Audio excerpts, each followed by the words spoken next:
कृत्यामुळे आई वडिलांची मान शरमेने झुकू नये. पोलीस निरीक्षक कुंदन गावडे यांचे आवाहन.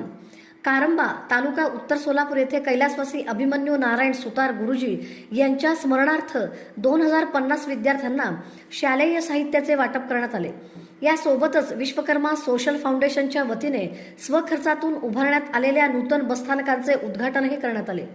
यावेळी बोलताना उत्तर सोलापूर पोलीस ठाण्याचे पोलीस निरीक्षक कुंदन गावडे यांनी विद्यार्थ्यांना संस्कार आणि योग्य वर्तनाचा संदेश दिला.